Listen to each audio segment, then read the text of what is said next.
The most dangerous part isn't loneliness. The most dangerous part isn't isolation. And the real pain was never that people stopped understanding you.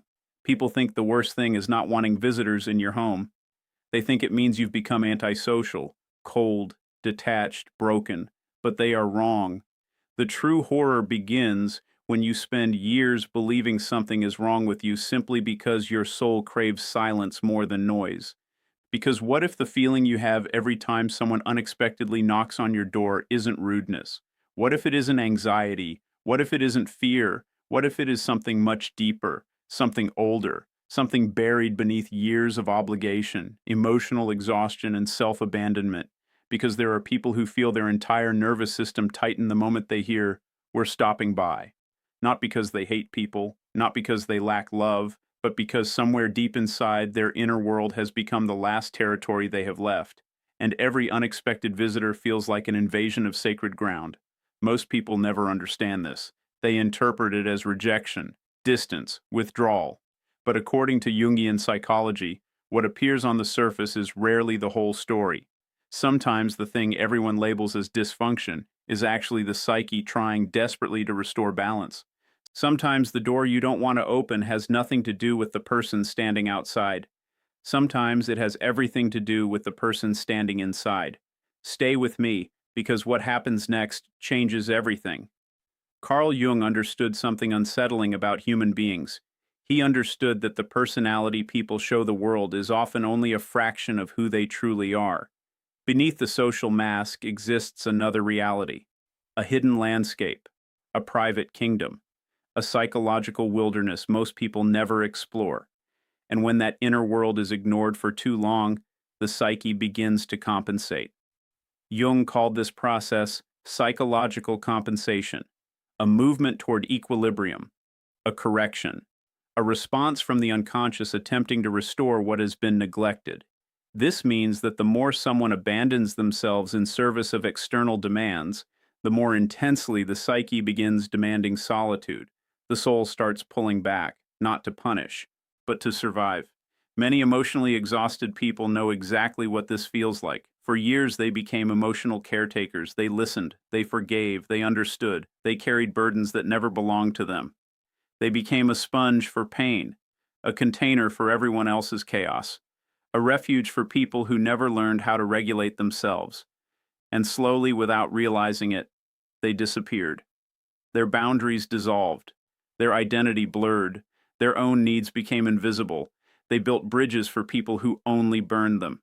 They poured themselves into a bottomless well, and no matter how much they gave, the well never filled. Every conversation demanded something. Every interaction extracted something. Every relationship required another sacrifice, another compromise, another piece of self surrendered to maintain peace. From the outside, they appeared generous, compassionate, reliable, but inside, something else was happening. The walls were cracking, the foundation was weakening, the inner house was becoming unlivable. Imagine a fortress that spends decades lowering its gates, removing its defenses, inviting everyone inside. At first it feels noble, then exhausting, then catastrophic. Eventually the fortress discovers it has become occupied territory, and that realization changes everything. Because there comes a moment many people never talk about, a silent moment, a terrifyingly calm moment, a moment when the soul finally reaches its limit, not through rage, not through confrontation, not through emotional collapse, but through stillness, a quiet click, like a lock turning deep inside, like a receiver shutting off, like a bridge collapsing without a sound. One day they hear the phone ring, and they don't answer. One day someone announces a visit, and instead of excitement, they feel resistance.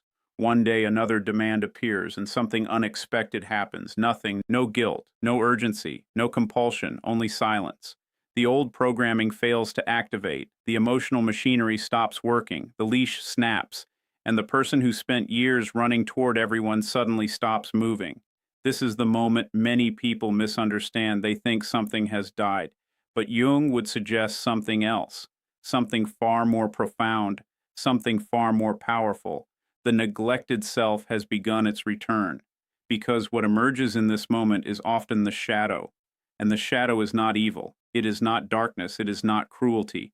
The shadow contains every part of you that was rejected in order to gain acceptance, every boundary you suppressed, every truth you swallowed, every instinct you abandoned, every no you were afraid to say.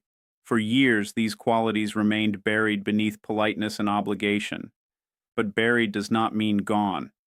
Jung believed that whatever is pushed into the unconscious eventually seeks expression, and when it returns, it often returns stronger, not to destroy you, but to complete you. This is shadow integration. The moment the abandoned parts of the self come home, the moment compassion learns to stand beside strength, the moment kindness stops kneeling before exploitation, the moment empathy develops a spine. They didn't become cold, they became complete. The part they feared became the part that saved them. And suddenly the desire for fewer visitors begins making sense, because what they are protecting is not isolation, it is restoration. The soul rebuilding itself after years of emotional erosion, the psyche reclaiming territory, the fortress raising its walls again, not to imprison itself, but to preserve what remains sacred. This is where another strange transformation occurs. The manipulators notice first, they always do, because manipulation depends on access, it depends on emotional openings, it depends on predictable responses, guilt, fear, obligation, hope. Those are the hooks, those are the strings, those are the invisible wires used to control behavior.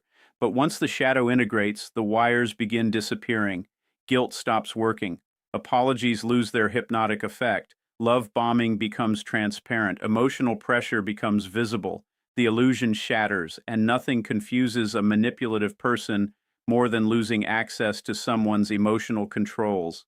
They keep pressing the old buttons, but the machine no longer responds. Imagine a burglar returning to a house they once entered freely, only now the locks have changed, the alarms are active, the gates are closed, the pathways are blocked. They stand outside in disbelief, not because the house became hostile, but because the house finally became secure.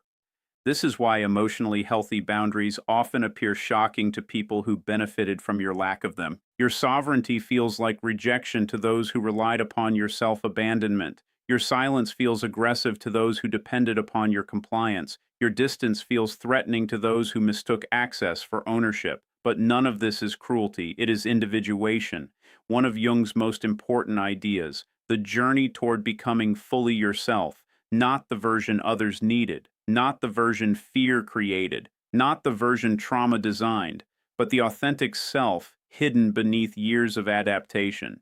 Individuation is not a comfortable process. It requires loss. Illusions must collapse. Identities must dissolve. Old roles must die. There is a kind of ego dissolution that happens here, a realization that much of what you thought was your personality was actually survival. Much of what you called kindness was fear of rejection. Much of what you called patience was fear of conflict. Much of what you called loyalty was fear of abandonment. And when these realizations arrive, they strike like lightning across a dark sky. Suddenly the landscape becomes visible. Suddenly everything makes sense. The shattered relationships, the exhaustion, the resentment, the loneliness, the endless cycle of giving without receiving. The soul finally understands the lesson, and once understood, it cannot return to ignorance. A snapped rubber band never returns to its original shape. A burned bridge never becomes untouched wood. A shattered illusion never becomes truth again. This is why the desire for solitude becomes stronger during transformation, not weaker, because solitude is often where reintegration occurs. It is where fragmented pieces reconnect. It is where the nervous system finally stops scanning for demands. It is where the psyche begins hearing its own voice again. For years, they listened to everyone else. Now they are listening inward. And what they discover there is extraordinary stillness, not emptiness, not numbness, stillness. A calm so unfamiliar it almost feels unsettling. No need to explain, no need to convince, no need to defend, no need to perform, only presence, only clarity, only self. This is the birth of psychological immunity, a state many people spend their entire lives seeking without realizing it, because true immunity is not emotional armor. It is emotional discernment, the ability to recognize manipulation without absorbing it, the ability to witness guilt without obeying it, the ability to encounter pressure without surrendering to it, the ability to remain centered while chaos unfolds around you, like a mountain standing unmoved during a storm, like a lighthouse continuing to shine while waves crash against stone. Something profound changes here. People stop chasing closure. They stop chasing understanding. They stop chasing validation. They stop hoping certain people will finally become who they needed them to be. Because they understand something liberating. The search itself was the prison. And the moment they stop searching, the cell door opens. This is where many outsiders become confused. They mistake indifference for bitterness, but they are not the same thing. Bitterness remains emotionally attached. Bitterness still cares, still fights, still argues, still hopes. True indifference is different. It is transcendence. It is wisdom. It is freedom. It is reaching a point where someone no longer occupies psychological real estate inside your mind. No hatred, no obsession, no revenge, no emotional debt, only release, only distance, only peace. The signal has gone quiet. The hooks have dissolved. The chains have rusted away. And the person who once spent years explaining themselves suddenly discovers they no longer need permission to exist. They stop defending their choices. They stop justifying their boundaries. They stop negotiating their worth. They stop auditioning for acceptance. And perhaps most importantly, they stop abandoning themselves, because the deepest transformation was never about keeping visitors away. It was about allowing the true self to finally come home.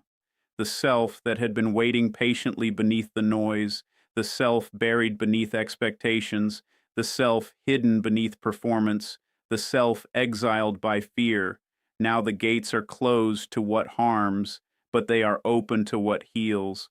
And that changes everything, because the person standing at the end of this journey is no longer emotionally homeless, no longer searching, no longer fragmented, no longer lost. They have become sovereign, whole, integrated, real, and perhaps that is the final truth hidden inside the desire for solitude. Perhaps it was never a rejection of people. Perhaps it was an invitation from the soul, a call back to the self, a reminder that not every closed door is fear. Sometimes a closed door is wisdom. Sometimes a locked gate protects a sacred garden. Sometimes silence is not absence, it is restoration.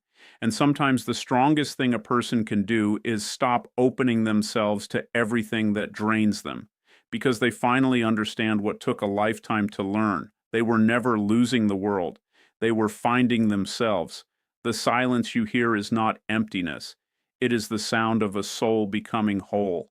And they are no longer waiting to be chosen. They have already chosen themselves.